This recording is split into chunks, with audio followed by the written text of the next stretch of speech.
కరుణాకర్ రెడ్డి గారు చాలా ప్రెస్ మీట్లు పెట్టినట్టున్నాడు, చాలా మాట్లాడాడు. అది అందులో ఏమంటే మా కూటమి ప్రభుత్వం రౌడీజం చేస్తూ ఉంది, పోలీసులను అడ్డుపెట్టుకొని వాళ్ళ కార్యకర్తలను ఏదో ఇబ్బంది పెడతా ఉంది అని కొంచెం వల్గర్గా కూడా మాట్లాడాడు. మా కార్యకర్తలందరినీ చీప్గా మాట్లాడడం, అంటే పనికిరాని వాళ్ళు, ఆపు రౌడీలు అన్నట్టుగా మాట్లాడాడు. రౌడీజం గురించి లాస్ట్ 19 నుంచి 24 వరకు మన తిరుపతిలో 4 ఎలక్షన్స్ జరిగాయి. ఫస్ట్ ఎంపీ బై ఎలక్షన్ జరిగింది, మున్సిపాలిటీ ఎలక్షన్ జరిగాయి, బ్యాంక్ ఎలక్షన్ జరిగాయి. ప్రతి ఒక్క ఎలక్షన్లో ప్లస్ ఎమ్మెల్సీ కూడా జరిగింది, 4 జరిగాయి. ప్రతి ఒక్క ఎలక్షన్లో దౌర్జన్యం అంటే ఏంటో, పోలీసులను అడ్డు పెట్టుకొని మీరేం చేశారో ఈ తిరుపతి ప్రజలందరూ అబ్జర్వ్ చేశారు. కాబట్టి దాని ఫలితమే మొన్న మీ అబ్బాయి అంత భారీ మెజారిటీతో ఓడిపోవడం.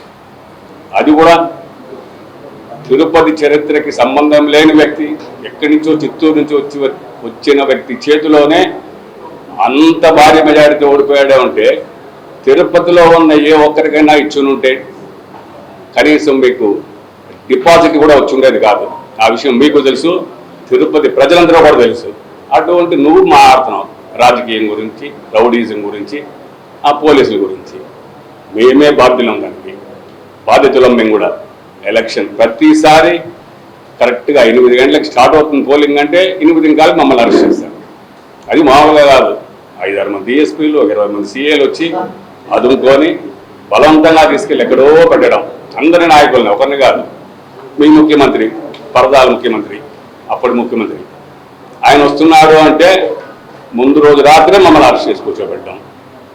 మీరు కూడా మాట్లాడితే రౌడీజం గురించి, దీని గురించి ఈ పొద్దు మా చైర్మన్ గారి గురించి మాట్లాడుతున్నారు, టీడీ చైర్మన్ గురించి. అంతకుముందు మా ఇన్ఛార్జ్ మినిస్టర్ గురించి మాట్లాడారు.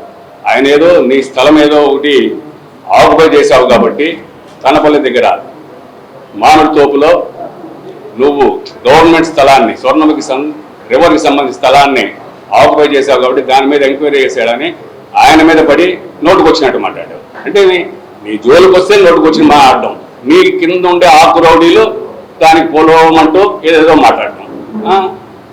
ఏం మాట్లాడుతున్నారు? మా ముఖ్యమంత్రి గారు, మా లోకేష్ బాబు గారు మా చేతులు కట్టేసి మా నోట్లోంచి అటువంటి మాటలు రాకుండా కట్టడి చేస్తున్నారు కాబట్టే మీరు ఇట్లా మాట్లాడగలుగుతున్నారు.